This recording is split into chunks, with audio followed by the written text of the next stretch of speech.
back spasms for a couple weeks now, so we're running a bunch of tests just to make sure that we can rule everything out. So I've done an MRI, I've done a CAT scan, I've got one more bone scan coming up here, and then when we get all those tests back, we'll kind of know what's going on. But it feels similar to everything that I've had in the past, when it's just kind of those spasms and they go away, and then I'm normal until I take time off and start swinging again next spring.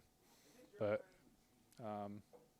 that's it. That's about all we know. So when we get these tests back, we'll be able to kind of evaluate and know what's going on. What's your concern level right now? How would you describe it? Not too concerned, just because I've dealt with this for pretty much every year. I don't think it's a big deal, but spring training has started earlier this year, so I feel like we've got a little bit of time to not push it and get it right before the season.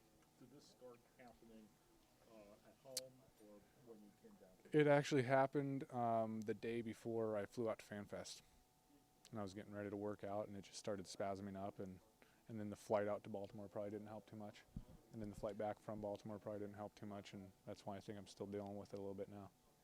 JJ, at least in 2014, you only missed a handful of games, and I think back then you said that the key is just getting rest. I mean, are you pretty confident that just a couple days down we'll do this? Yeah, compared to 2014, I think it happened the first week of the season. It started spasming, and then I was able to, I think, stay off the DL, but I came back way too soon, and it lingered kind of the whole year.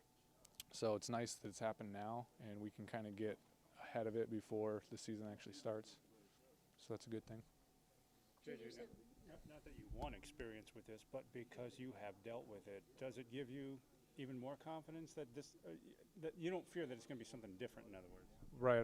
I don't think so. I mean, it feels similar. The only difference is that this has taken a little bit longer than the times in the past. So I think that's why we're doing all the tests.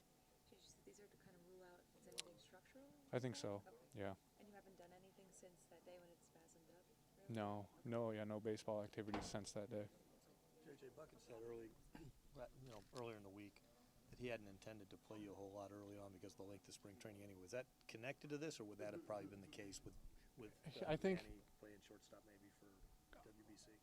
It could be connected with this, but I think that's kind of what his plan was anyway, because spring training is so long this year that it actually works in our favor for being able to take our time and make sure we get ahead of it and not have to deal with this the whole season like in 2014.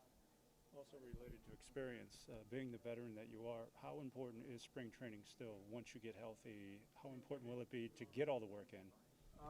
It's definitely important. I mean, I've always, every spring training I've been able to do everything, get my repetition of ground balls, batting. I mean, there's a lot that goes into it to get ready for April 1st. So I definitely want to be doing baseball activities, hopefully early March, and then be able to get into games. I mean, it's setting a timetable that we have no idea what's going on, but that'd be ideal for me.